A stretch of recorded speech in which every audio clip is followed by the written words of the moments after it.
The U.S. Department of Energy is cleaning up the Oak Ridge Reservation of residual hazardous and radioactive contamination left over as a result of decades of nuclear energy research. Much of that work has been influenced by the Oak Ridge Site-Specific Advisory Board, a citizens panel that provides independent advice and recommendations on DOE's cleanup operations. You're welcome to attend the meetings and be part of this important work. For more information, call us or visit our website. I think we'll go ahead and get started here on time. This is the November meeting of the Site-Specific Advisory Board for Oak Ridge. I want to welcome all the members of the public here who've joined us and ask them to please sign in, and if they would like to speak, use our microphones. Please try to use your microphones that are placed in front of you. I know sometimes we forget about them, but it does help out with the quality of the audio, and to use your name tense. During the presentation, question and answers, we're going to ask that you hold your questions and comments till the end of the presentation. Then we'll be able to go through them, and as we go through the questions, ask a question and a follow-up question, then concede the floor, let everybody get a chance to speak and ask their questions, and then if there are more questions, we'll just keep going around until we either run out of time or run out of questions. Your cooperation is appreciated on this. Tonight we have a meeting. We have a presentation on the legacy waste material deposition activity here on the reservation, and as you probably know by now, we're not going to have a December meeting of the board, and we will have a meeting on January 9th, and that's 2013, believe it or not. And it's going to be on environmental management portfolio plans. Okay, so with no further ado, David, would you please introduce our speaker for the evening? Comments. Oh, we got comments, public. Oh, it's quite a way. It's a ways. I kind of got you away from it. Yeah, sorry, David. I'm not going to. No problem. No problem. Okay. I didn't want to leave you all out, so we'll start with our comments here tonight, starting with the deputy designated federal officer. Good evening, everybody. I'm happy to be here tonight. One of the things, before I give you a brief update of what's going on with the environmental management program, one of the things that David asked myself and Dave Adler and Melissa Noe to do is to very briefly introduce ourselves and explain our role with the Site-Specific Advisory Board, as well as other responsibilities that we might have to help you all gain a better understanding of the amount of time that we devote to the board, as well as other activities within the environmental management program. So, very quickly, I think I know most of you, or most of you know of me. My name is Sue Cange. I am the Deputy Designated Federal Officer for the Oak Ridge Site-Specific Advisory Board. And this, of course, is one of many responsibilities that I have. I am also the deputy manager for the Oak Ridge Office of Environmental Management. So most of my day-to-day activities surround the oversight and management of the cleanup work that is executed across the Oak Ridge Reservation. I'm responsible, of course, for the cleanup at all three sites, the Oak Ridge National Lab, the Y-12 site, and the East Tennessee Technology Park. Our federal staff is comprised of about 75 people, and I have about 10 direct reports which comprise the management team. So I oversee the management team, and then the management team is responsible for the other staff. So this particular assignment, being the DDFO for the Site-Specific Advisory Board, is one of many that I have. I probably spend 10% of my time, or maybe less than 10% of my time, on activities specific to your activities, because I have the benefit of both Dave and Melissa, who support you all and spend much more time. Dave is a direct report of mine, and Melissa is soon going to be reassigned to our Planning and Baseline Management Division, and so that's where they kind of lie. I don't know if there's anything else that you all might be interested in hearing in terms of my responsibilities. If you have any questions, please let me know. But aside from that, I thought I might take just a moment and give you a brief update of what's going on across the Oak Ridge Reservation in terms of cleanup. As you all know, I believe the last time I was here, I talked about a pending continuing resolution that Congress had passed for a period of 6 months. So we are in what's called a continuing resolution, which means that we do not have an appropriation bill yet in place for fiscal year 2013, and instead we have been authorized to spend money at the level that we had last year in fiscal year 2012. So we are continuing to make progress, albeit it is not exactly what we had planned if we would have had an appropriation bill at this time. We are proceeding with demolition of the north end of the K-25 building at the East Tennessee Technology Park. That work is going well. And we are also in the throes of planning for our shipment of what's called the cusp material from the U-233 project. I think most of you have heard a briefing at one time or another on that particular project. And we are also completing most of our Recovery Act projects at the Oak Ridge National Lab and at the Y-12 site. We are on schedule to have all of the Recovery Act work completed in 2013. So this is our final year for spending the Recovery Act money. And that's just, again, a real quick summary of the highlights of the more significant projects that are underway. Thank you. Okay. Hi, everybody. I, too, will just give a couple quick words about myself and then have some other comments. I'm Dave Adler. I've worked with many of you for a long time. Actually was born in Oak Ridge and lived here through high school and then moved off for 15 years or so.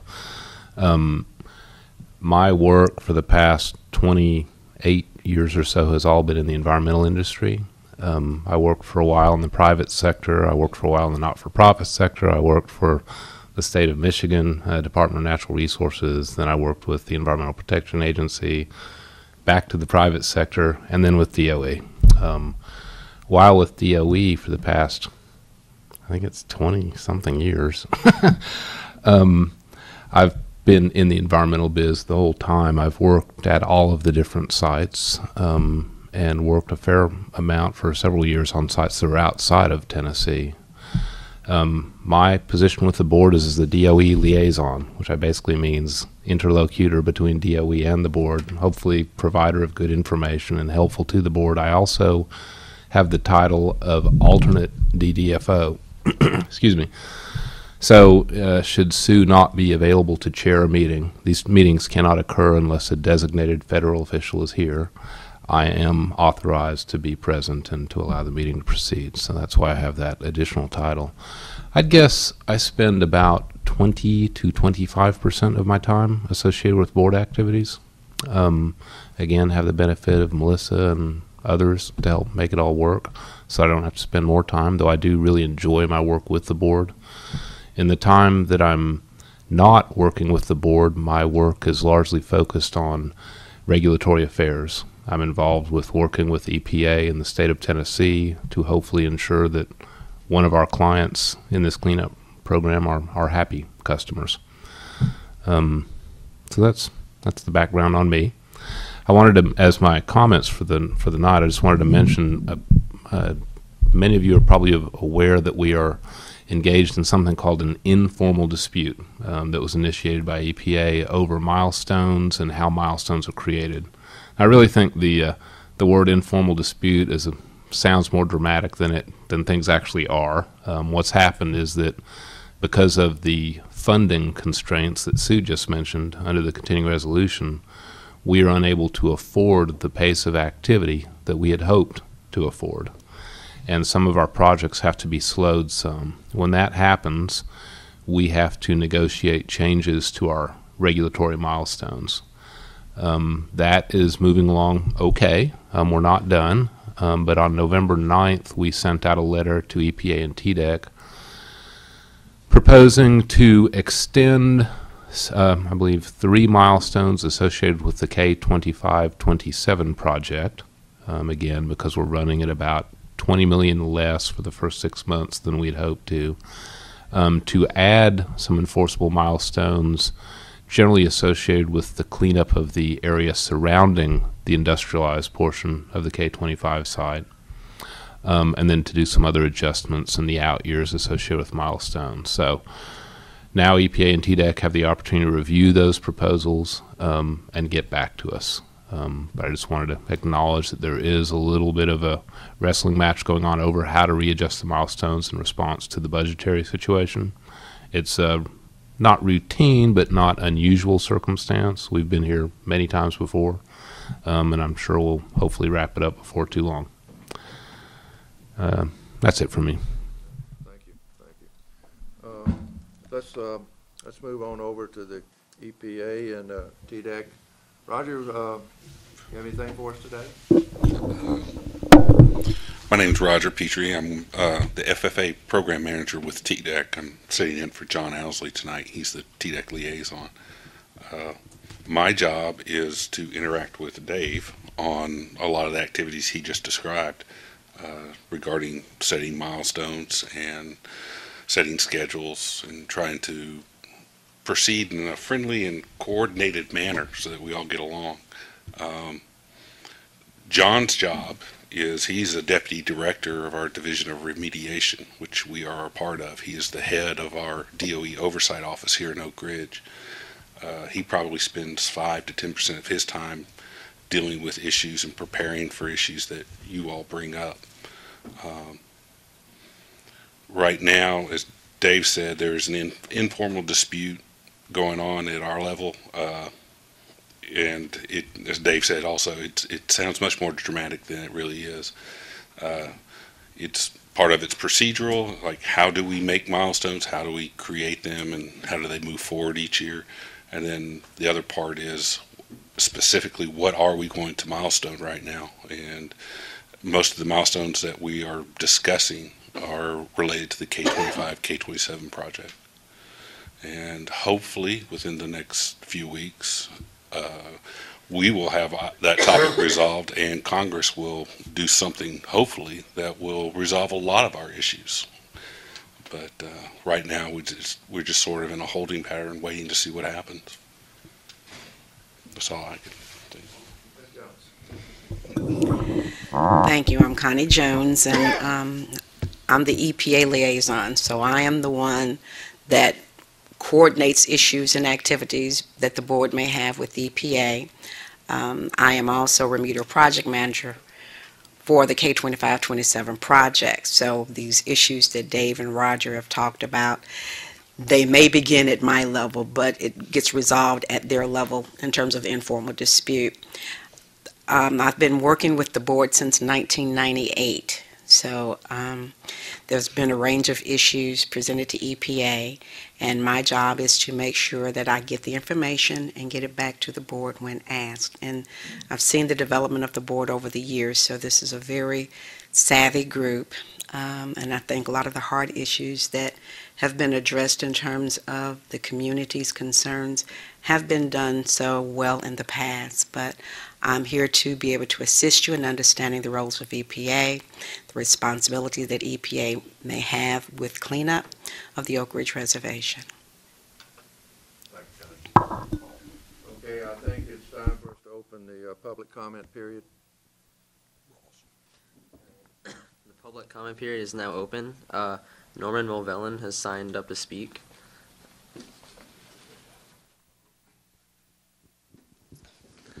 Good evening, I'm Norman Mulvellen. I'm a former member of the board, and I'm currently on the Environmental Management Committee and also the Stewardship Committee. And I have been coming since 1997. I'm 1 year up on Connie, but we've essentially been here the same amount of time. In looking through tonight's board minutes or board activities. I noticed there are 4 recommendations that are going to be voted on for the chair's meeting. Now the rules here are, it's an up or down vote. Yes or no. No changes. And the first one is really kind of interesting. It's a recommendation on the waste isolation pilot plant. And I really recommend that you vote for this because these changes that are recommended in here are really important. Second one I think that is really also important is a recommendation on recycling.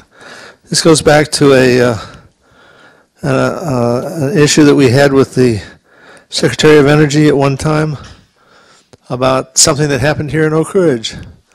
We were trying to get the nickel recycled, and he put the kibosh on that because of some concerns about the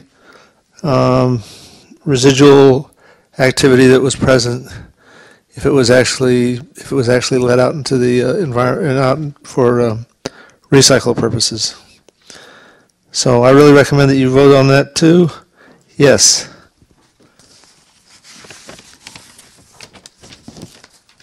And then finally we have the, not finally, but this recommendations for funding of technology research and development.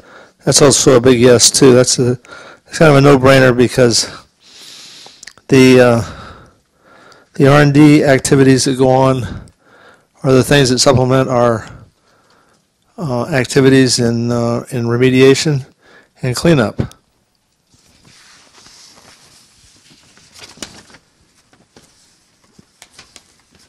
And finally, we have the recommendation on DOE high-level waste. I also recommend you vote yes on that. That's kind of a no-brainer too. So there are 4 really kind of important things. Now, after these have been voted on, they will go to the secretary, or they will go to the EM manager, maybe even to the secretary to look at. And they may very well get voted on, and something will happen as a result of your activities. So I really recommend you vote yes on everything. Thank you very much. Are there any other members of the public who want to comment? All right. As a Citizens Advisory Board to the Department of Energy on environmental cleanup, we want to encourage the community at large to attend and participate in our board and committee meetings. If you are unable to attend, please send your questions and comments to the address shown. Appropriate comments and questions will be read during the public comment section of the SSAB meeting and will be given the same consideration by the board and DOE as those given in person. Meeting schedules and ways to communicate with the board can be obtained by calling 241-4583 or by visiting our website. Thank you. I guess that concludes the public comment period. David, would you please introduce our speaker for this evening? Gladly. Tonight's presentation will be on the accumulated legacy waste and material disposition activity. Joy Sager will be making the presentation, and Joy has been a project manager in the Environmental Management Organization. She's worked for DOE for 23 years in the Environmental Protection Division and Oak Ridge Environmental Management Program. Prior to that, she worked for TVA, for Tennessee Valley Authority. She is currently responsible for the closure and decommissioning of the Toxic Substance Control Act incinerator and the Central Neutralization Facility at the East Tennessee Technology Park, transuranic waste storage and transfers and surveillance and maintenance of environmental management facilities at Oak Ridge National Laboratory. Joy lives in Lenore City, almost in Knox County. She has a degree in chemical engineering and a master's in environmental engineering. They came from Georgia Tech and the University of Tennessee. She is also the DOE liaison to the Stewardship Committee for the SSAB. Joy, I look forward to your presentation. I'm glad to be here, and I hope you guys will learn something. I learned some things putting this presentation together. It really covers a lot of area and a lot of things going on across the reservation, and it's spread kind of throughout our environmental management program. So I had to study up, and I'm sure you may have questions that I might not be able to answer. So if you do, I guess the idea is you hold questions till the end, and then we can take those questions, answer them if we can, and if I can't answer them, we'll figure out a way to get the answer for you. So basically, what I was asked to talk about was waste and materials that we have left across the reservation. We have a really diverse collection of materials that are on the reservation. Some of it is waste that definitely we're going to get rid of. Some of it is material that's not waste, but that we're storing right now. It may be something that can be reused. I kind of wanted to start with a backdrop of the large amount of waste and materials that actually has been shipped for disposal since the Environmental Management Program came into existence in the early 1990s. A huge amount of material and waste has actually been dispositioned, and folks that haven't been around the reservation since that time may not be aware of some of that. So I'm going to touch on a little bit of that backdrop and then talk about the remaining waste and materials that we still do have in storage. Waste materials that we have in storage still are regulated by the state and EPA. Those are under disposition schedules that we have to comply with. Things like a site treatment plan that was issued under the Federal Facility Compliance Act back in the early 90s. Polychlorinated biphenyl, PCB, Federal Facility Compliance Agreement that covers our waste that's a mixture of PCB, contaminated waste, and radioactive waste, and then a compliance agreement that we're operating under for disposition of some remaining waste that we have on site. But all of our newly generated waste that now gets generated from operations on the site, from the Oak Ridge National Lab research activities, from Y12's national security activities, and from our cleanup activities, our CERCLA cleanup activities, newly generated waste from those things now, we dispose of it directly, typically, except for transuranic waste. That's the one kind of waste that we haven't really reached steady state on. So bottom line, we're not creating a new bow wave of waste in storage. Back in the early 90s, we had a fairly large bow wave of waste that had been generated because waste kept being generated, put in storage, it wasn't being disposed. So we've worked off that backlog now, and the only waste typically that goes into long-term storage is our transuranic waste.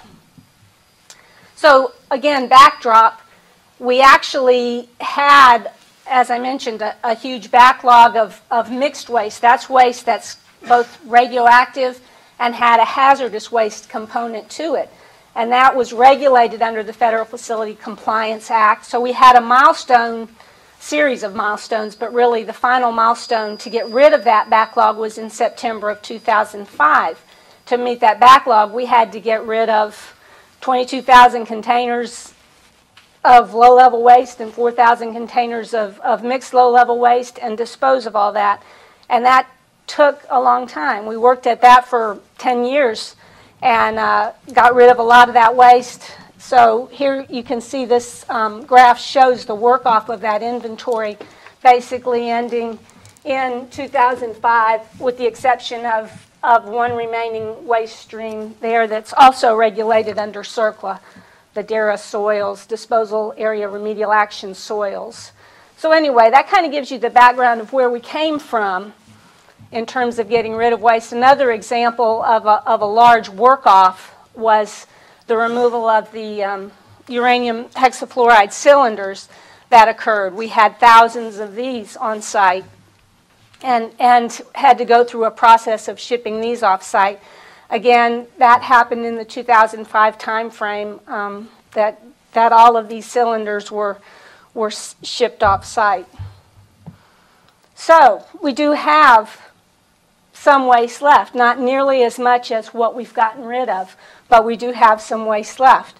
The buildings that you see here in the foreground, this is our main remaining mixed waste storage building. It's a RCRA hazardous waste storage building And you can tell the picture's a little bit outdated because, oh, I didn't mean to do that. The building in the background there that you see, that's where the K33 building was. So if this picture were taken today, there wouldn't be a building in the background. So right now we have what's left of our polychlorinated biphenyl, PCB, Federal Facility Compliance Act inventory left. That's about 40 large transformers that are still in storage that need to be dispositioned. We have some remaining mixed low-level waste that's covered under a compliance agreement with the state. We have a small, relatively small number of containers of low-level waste, and then we have a lot of nickel. Somebody mentioned the nickel that we have that's been stored, hopefully for reuse. So those things are what's stored inside of these K1065 buildings. This is what the inside of one of the buildings looks like. So you can see it's, because they're permitted, they have to be inspected and maintained to pretty high standards. So they're in really good shape and good condition, and we're confident that the materials and waste that are stored inside them are well protected. Also, at ETTP, and really what I'm going to show you here are examples of the kinds of materials and waste that we have, and I'll try to distinguish which ones are considered waste and which ones are considered material. I may not do a good job, and you can ask questions if I don't. I'm not going to show you everything, though, because there are a lot of different kinds of things. I tried to pick the examples that people might have heard about, might have questions about, so I might not cover everything. These sodium shields are an example of a material that, that was brought to the East Tennessee Technology Park back in 2003. They were shields that were originally used at Oak Ridge National Lab for, I think, the tower shielding facility maybe there. And they were brought to East Tennessee Technology Park, and they were going to have the sodium extracted out of them. That effort didn't go well, and so it ended in 2004, and they've been maintained in storage there since that time. So basically this is a picture of them when they were staged outside, but they have since been moved inside of this building. K1313F is the building number, and that's where they remain. They're under surveillance and maintenance until we figure out what's going to happen with them. At this point, we don't have a disposition path identified, so we just make sure that we keep them stored safely and keep an eye on them, and that's how they're going to stay until a path is determined for them. Transuranic waste, I mentioned, was the one waste stream that we actually don't have in steady state. So the Transuranic Waste Processing Center is processing our transuranic waste and sending it out to WIP. In the meantime, this is probably our largest waste stream that we have stored in terms of quantity that remains in storage. We have a number of transuranic waste storage facilities, and we currently have 1,000 or so containers of transuranic waste still in storage that's being processed through the Transuranic Waste Processing Center as they can do it according to their schedule. So in the meantime, we store it in different kinds of buildings, bunkers, RUB structures. Again, some of them are permitted under the Resource Conservation and Recovery Act, the ones that have mixed waste, and all of them are managed in accordance with the permit and safety documentation requirements that apply to them. And we transfer it from those facilities to Transuranic Waste Processing Center, TWPC, as they are able to take it. We have in drums, we have the remote handled waste, which is in the casks up there on the right hand. Those are two examples of the kind of containers that it's stored in. This is really an interesting one. These are some shielded shipping casks that were used in the 1960s and 70s to transport basically cesium-137, I think. They brought from Hanford to Oak Ridge National Lab to be used to make sealed sources. So these shipping casks were on the road between Hanford, Idaho, Oak Ridge National Lab in this period of time, 67 to 71. They were taken out of service in 71, and they've been sitting out there at Oak Ridge National Lab since then. They're going to be one of a trickier set to get rid of. So in the meantime, again, until we determine what the right disposition for those is, we have them under safety documentation. We do routine inspections and surveys. TDEC oversight folks also come out regularly and inspect these shielded transfer tanks as well.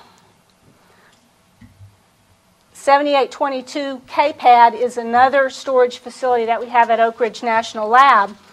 This one doesn't have the huge number of, well, the large number of containers of waste that we have of transuranic waste, but these are going to be some trickier things to get rid of as well, because typically the waste that we have stored here is going to have to be repackaged to be able to meet transportation requirements or disposal requirements. It's things that these vaults are a good example. These were packaged a certain way to be disposed of on site.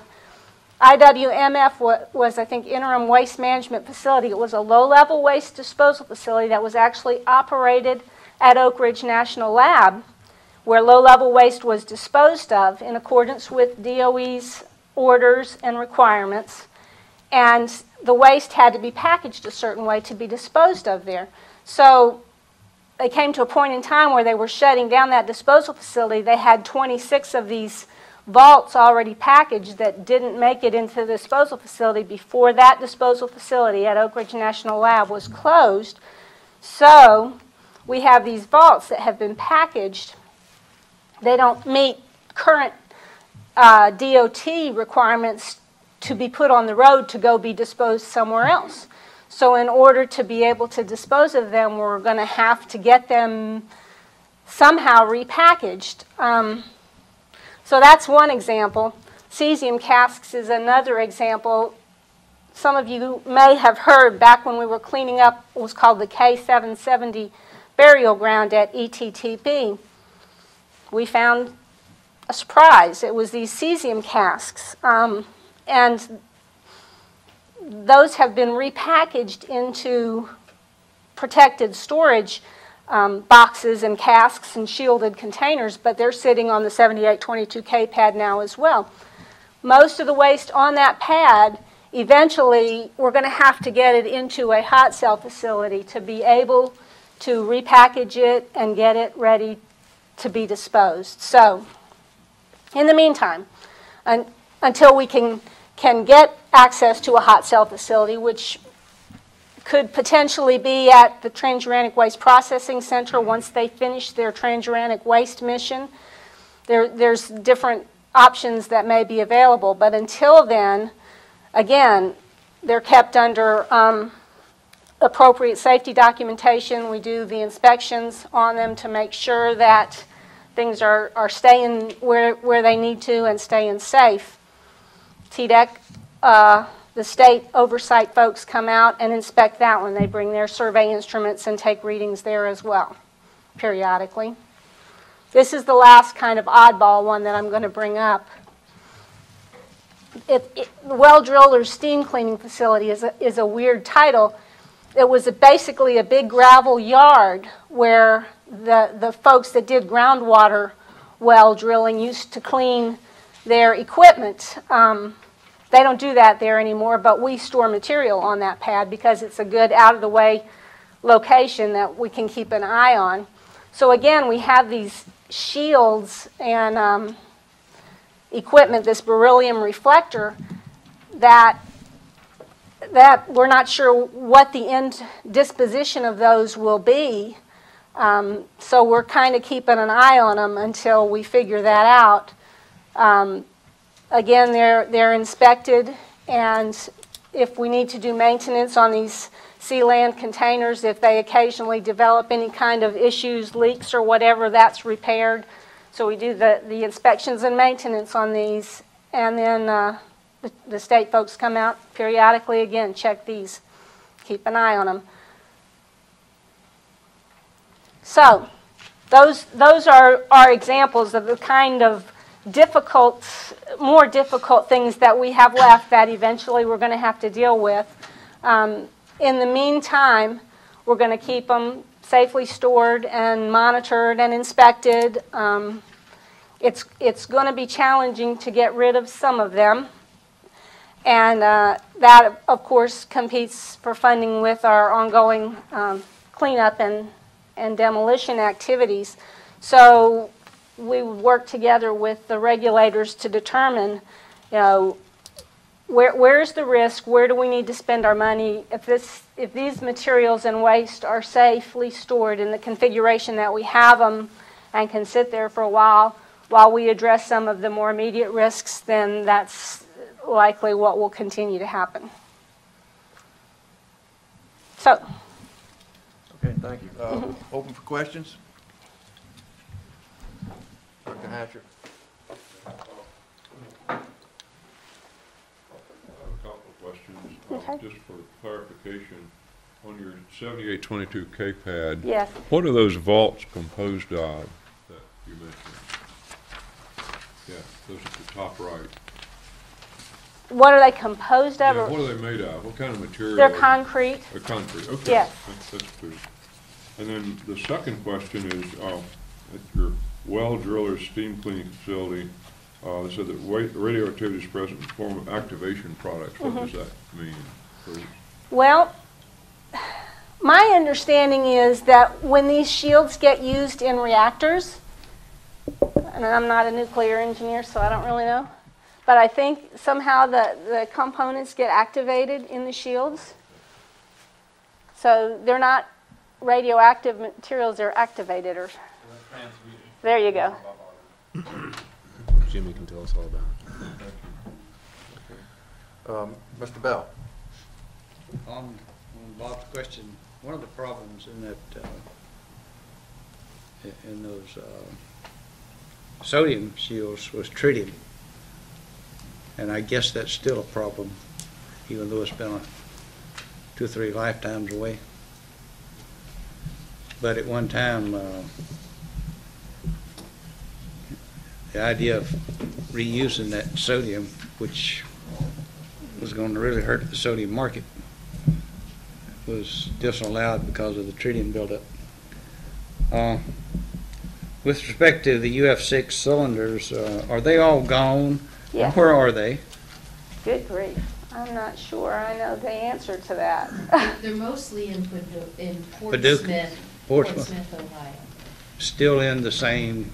They're being processed. Oh, they are? Yes, both. There have been they were processing facilities constructed at both the Portsmouth site and at the Paducah site, and the cylinders are being processed through that facility.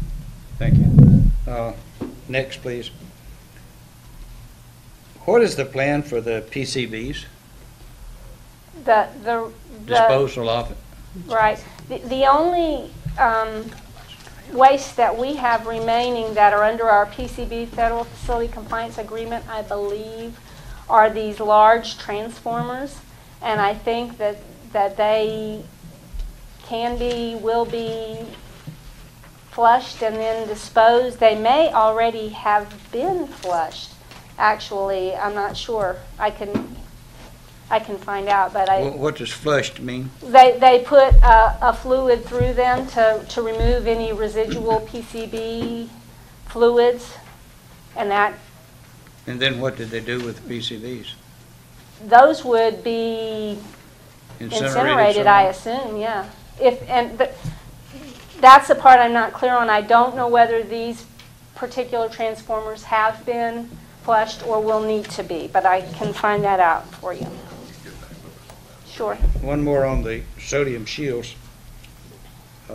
What kind of an activity is associated with that sodium? It's very, very low still.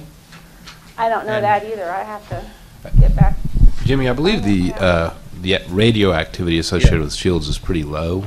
the principal hazards associated with them is the sodium itself, which, as you know, is a reactive. Right. They're not metal. posted as Right. as I don't think there's much rad, radioactivity at all. even associated. sodium smoke. What was the explanation for the failure of taking that sodium out of those? When, shields?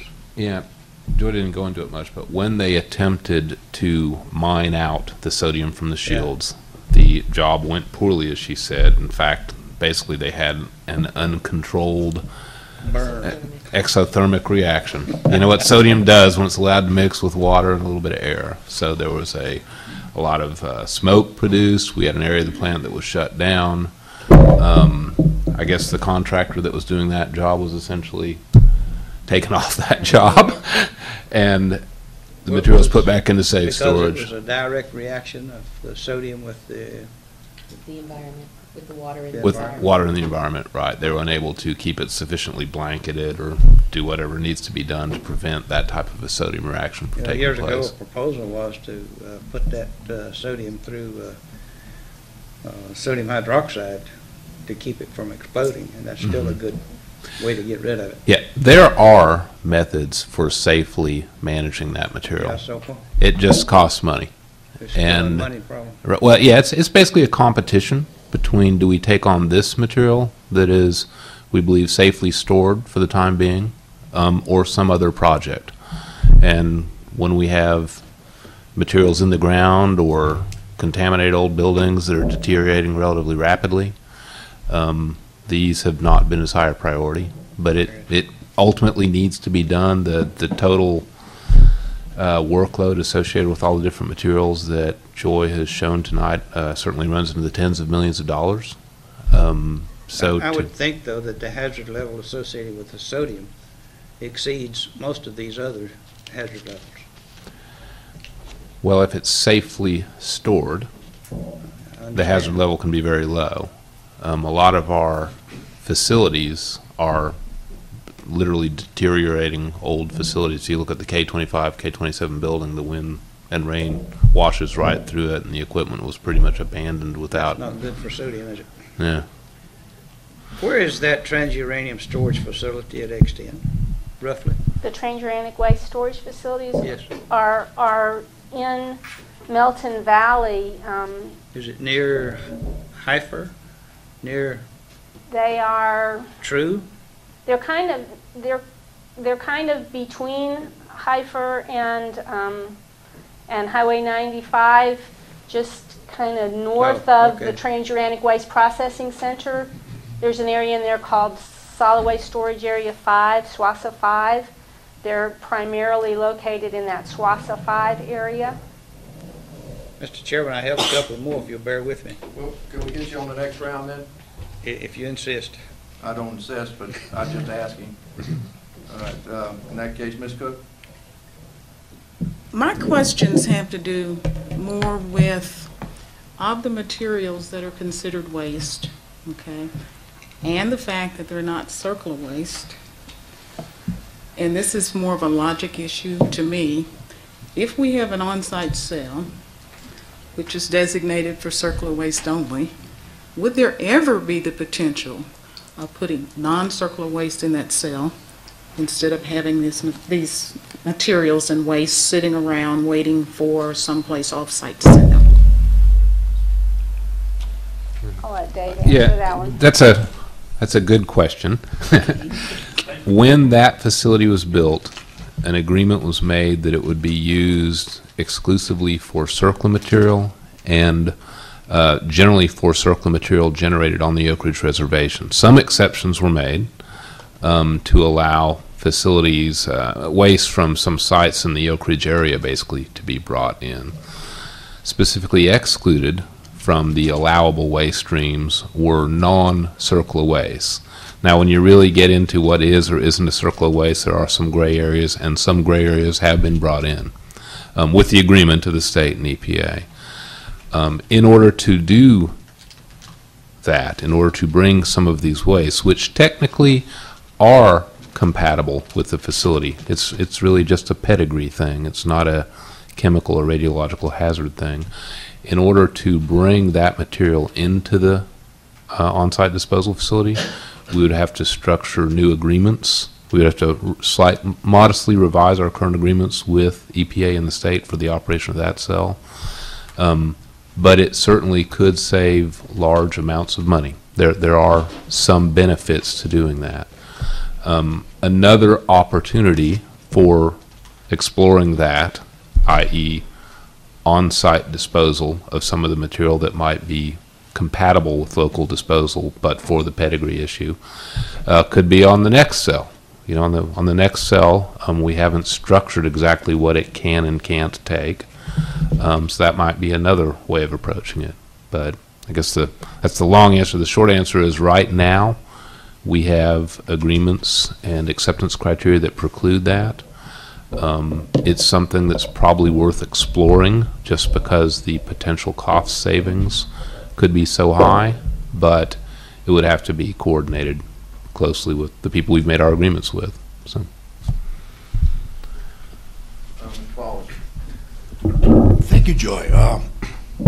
Two questions, one probably for you and one possibly for him.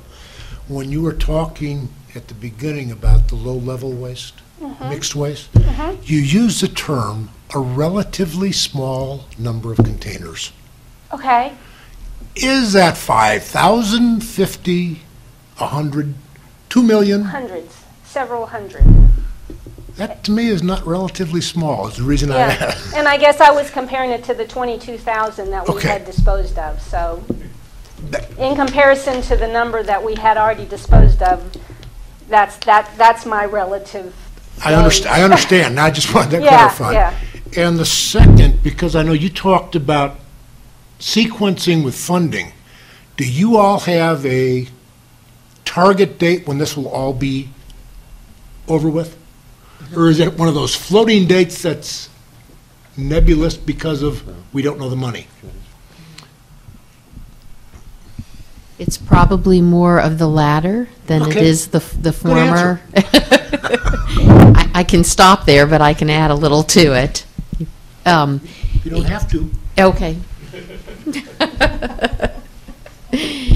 Yeah, it just real quickly, of course, everybody probably realizes that we receive our appropriation on an annual basis.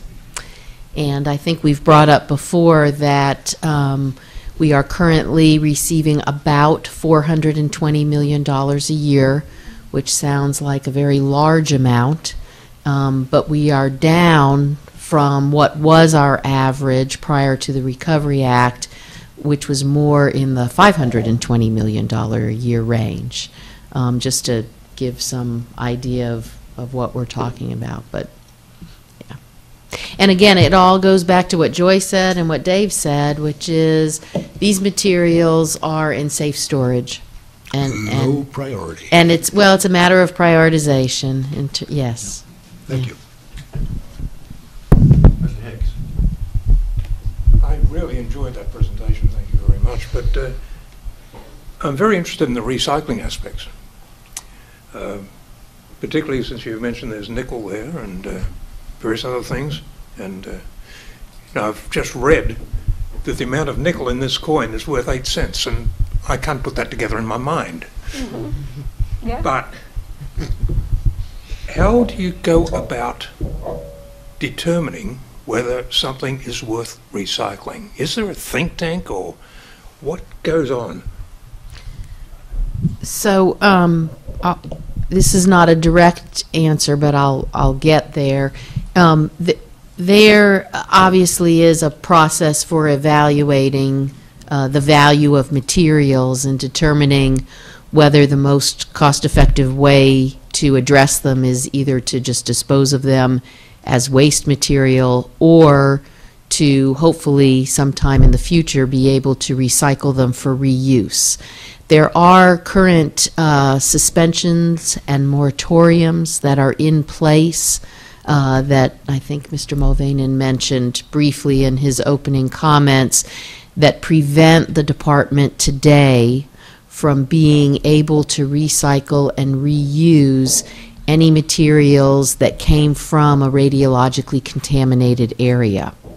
So the nickel that Joy mentioned that's currently in storage at the East Tennessee Technology Park, unfortunately, falls within that category. The nickel came from 3 of the process buildings out at the East Tennessee Technology Park, and therefore were in radiologically controlled areas and are not currently eligible for recycle or reuse.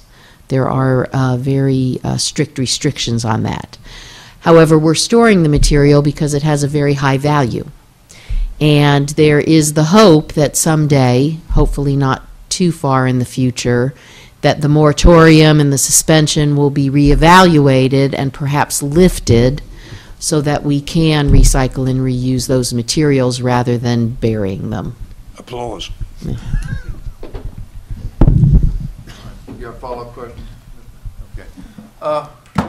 Considering money is a big issue now, and considering that we have several items that do not have a waste disposition path, is it expensive to develop waste disposition paths?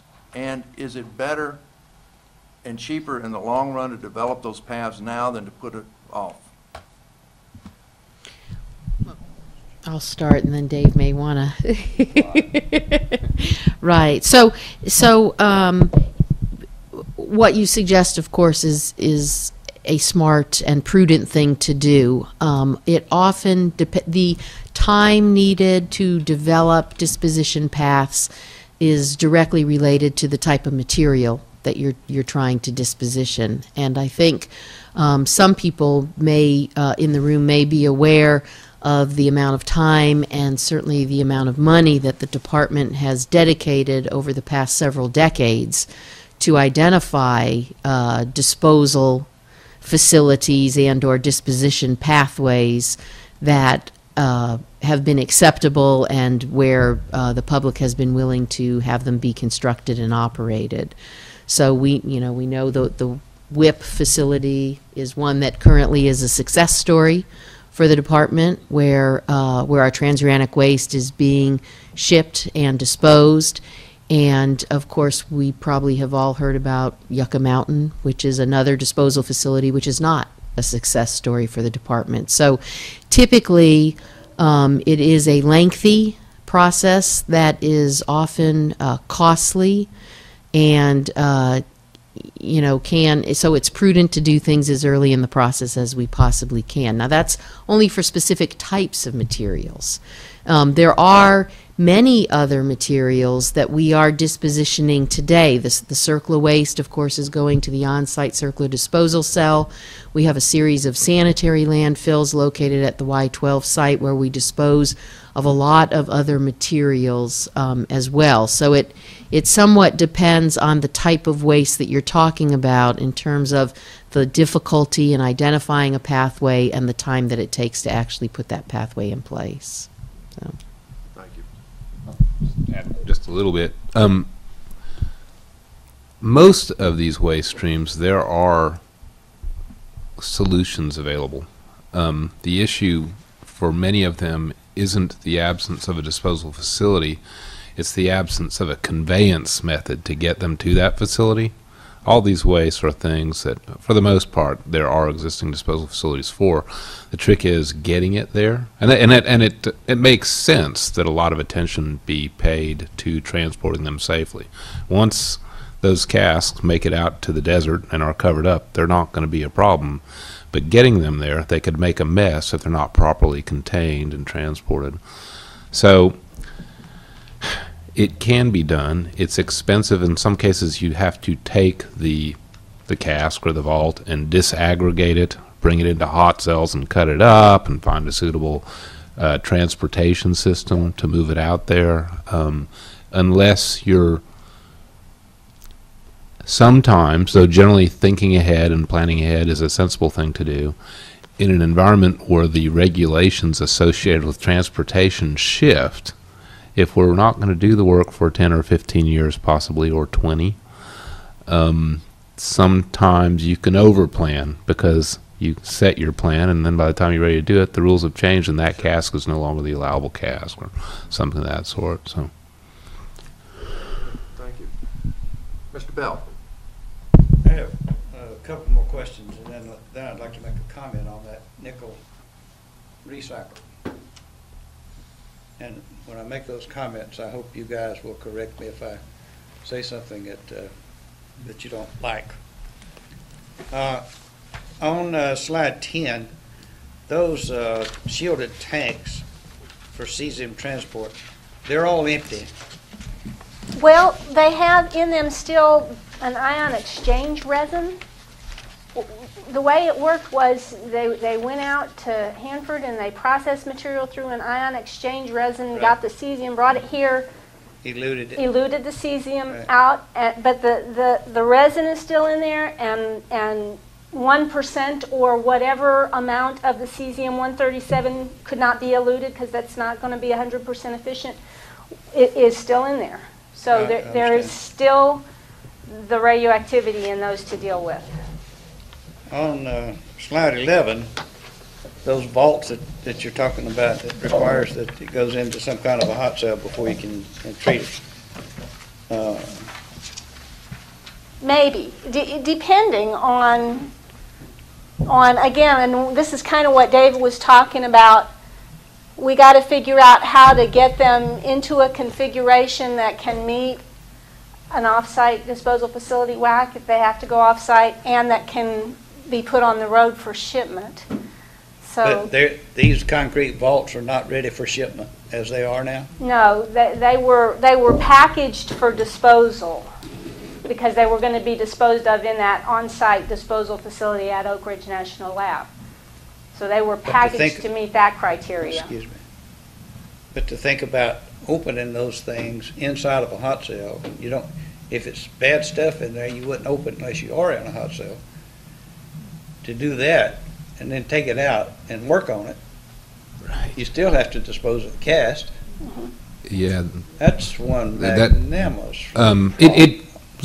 Those faults represent a pretty big cost liability if the solution ends up being opening, disaggregating, repackaging, and shipping. That's a pretty big cost liability.